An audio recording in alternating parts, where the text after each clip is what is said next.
Mauvaise nouvelle. Le Real qui a joué et perdu hier soir la finale de la Copa del Rey, la Coupe d'Espagne, 3-2 contre le Barça. Un match dont, hélas, on ne peut pas vous proposer d'image. Mais Mbappé était sur le banc au coup d'envoi. Il est rentré à la mi-temps et il a été plutôt bon malgré la défaite des siens. Il a été l'un des meilleurs madrilènes, clairement, sur le terrain. Il a même marqué le but égalisateur sur coup franc direct, ce qui a suscité de nombreuses réactions sur Internet. Rappelez-vous du compte Twitter X, le compte X qu'on vous avait présenté il y a quelques semaines. Mbappé a-t-il déjà marqué sur coup franc direct ? C'est comme ça qu'est intitulé ce compte. Eh bien, c'est un compte d'ailleurs qui se moquait gentiment des performances du Français sur cet exercice. Eh bien, donc, il a posté un tweet. Ce compte, c'est fini, dévasté le compte, qui n'a donc plus grand intérêt aujourd'hui, avant de réfléchir quand même à se réinventer en Mbappé a-t-il déjà gagné la Ligue des Champions ? C'est peut-être le futur nom de ce compte. C'était évidemment à prendre avec le sourire. Mbappé a donc marqué, et donc c'est lors d'une finale qu'il a marqué, ce qui fait que lors des 4 finales disputées avec le Real Madrid, il a toujours été buteur. C'est un fait, c'est factuel, mais n'empêche que c'est vrai et ça compte. Vous ne l'avez pas trouvé si bon que ça hier dans le match ?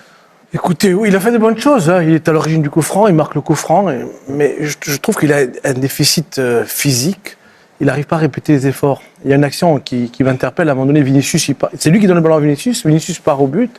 Il doit l'accompagner et il s'arrête. Alors je ne sais pas s'il ne peut pas faire l'effort, s'il ne peut plus faire l'effort. Je ne sais pas s'il a un problème. Ou si c'est tellement habitué à faire peu d'efforts qu'il n'en fait plus, tout simplement. Donc je ne sais pas. Je le trouve très bon quand l'équipe de Madrid gagne. Quand l'équipe de Madrid est plus forte, ou quand le Paris Saint-Germain était plus fort que l'adversaire. Mais chaque fois que l'équipe en face est du même niveau, il est souvent transparent, sauf contre Manchester City. Tu sais, je suis retombée sur la finale de la Coupe du Monde 2022. Et j'ai revu des images de Mbappé en 2022. Enfin, c'était 2023 du coup, parce que ça a été décalé. 2022, décembre 2022. Et parce que c'était en décembre, voilà, pardon. Et en fait, je me suis rendu compte que, en fait, on a oublié. Mais je vous invite à regarder cette finale et de regarder le niveau qu'avait Mbappé et notamment le niveau athlétique. À la 80e.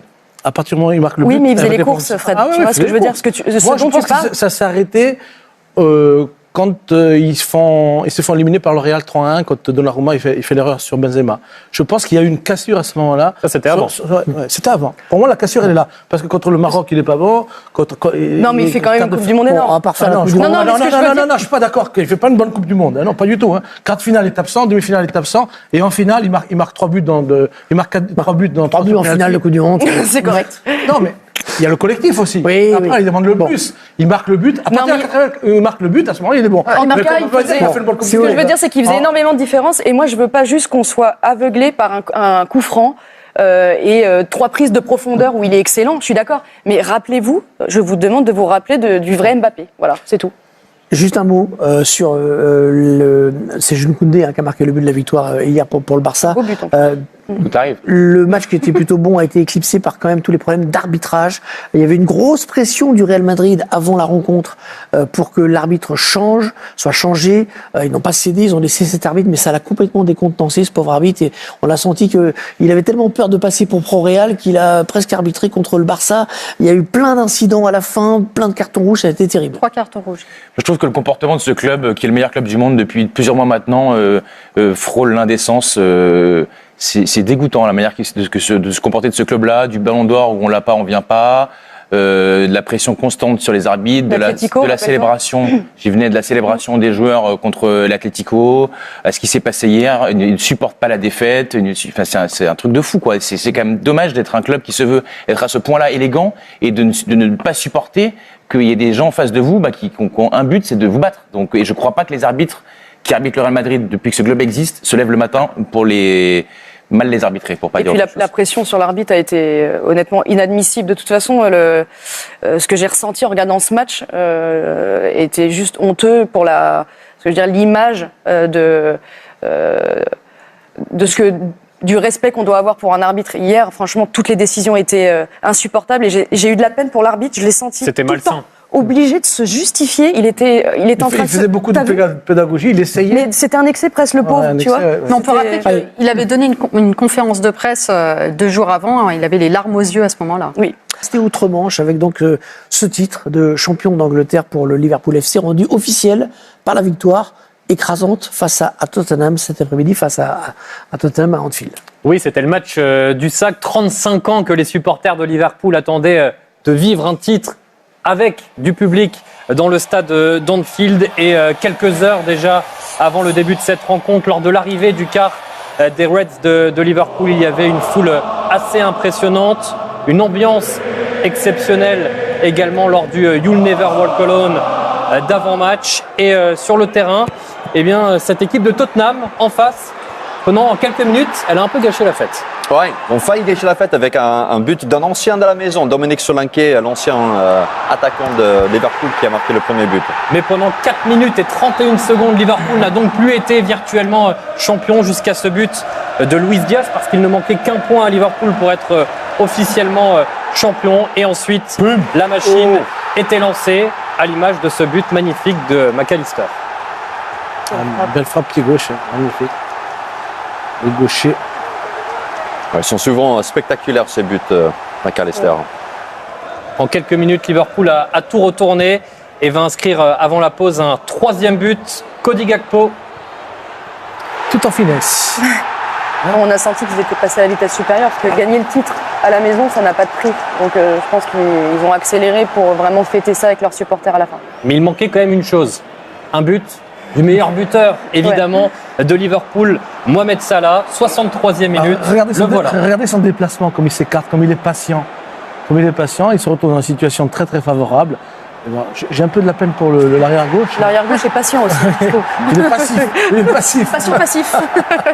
Face au COP d'Anfield, son 28e but d'une saison extraordinaire réalisé par Mohamed Salah. Ah, il vaut cher ce selfie. Il va voler le téléphone, je crois.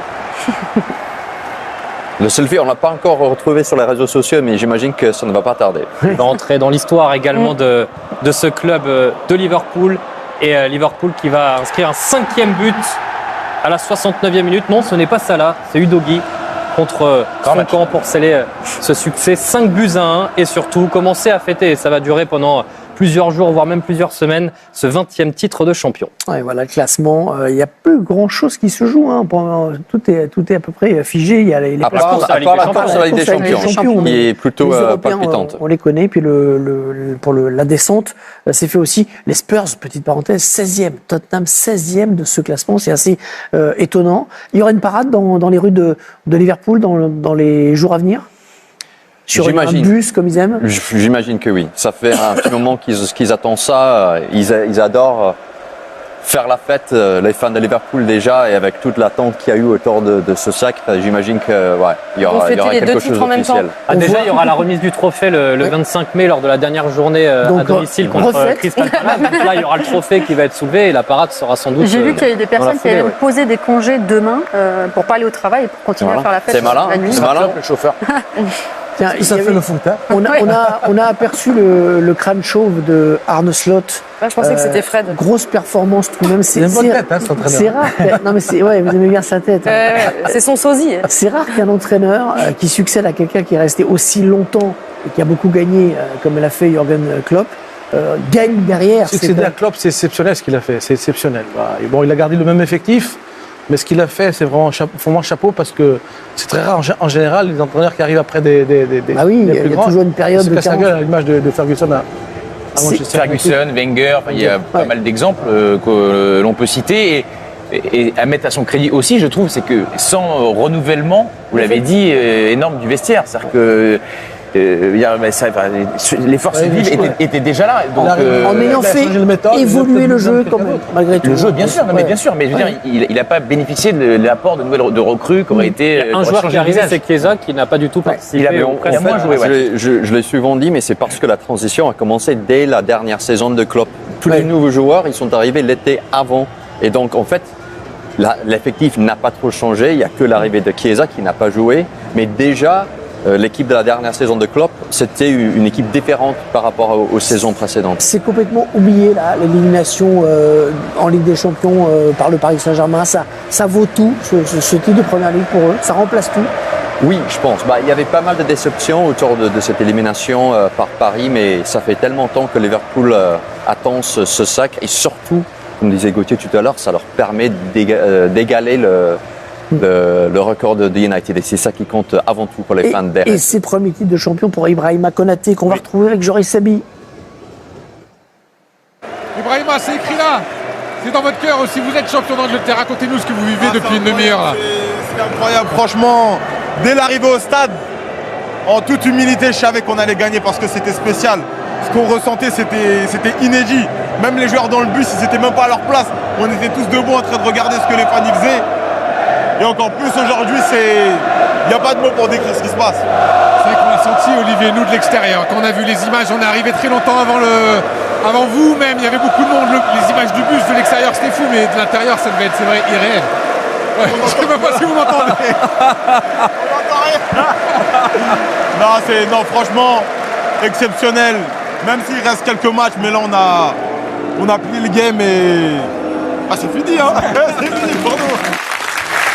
Il est sur un nuage, Ibrahima Konaté. On a vu des images de joie exceptionnelles. On a vu ce You'll Cologne qu'on a vécu en direct, celui post-match. Pas de violence, bon esprit, mais un peu facétieux quand même. Certains supporters de foot anglais. Racontez-nous ce qui s'est passé en marge de cette rencontre qui est assez incroyable. C'est une histoire assez exceptionnelle. Quelques supporters d'Everton, entreprenants, donc, grand club rival de la ville de Liverpool. Ils ont acheté des fumigènes bleus pendant la semaine. Ils les ont déguisés en fumigènes rouges. Ils les ont revendus aux supporters de Liverpool. Et il y a quelques images qui circulent. Là, c'est dans le stade, avant le coup d'envoi. Ça, c'est pendant le You'll Never Walk Alone. Un fan de Liverpool qui craque un fumigène en pensant que c'est un fumigène rouge. Mais en fait, non, c'est un fumigène Everton. Donc bravo à ces supporters des Toffees. Et on disait tout à l'heure combien c'était important de revenir à la hauteur de Manchester United dans le palmarès 20e titre. Le plaisir est d'autant plus grand pour les supporters de Liverpool que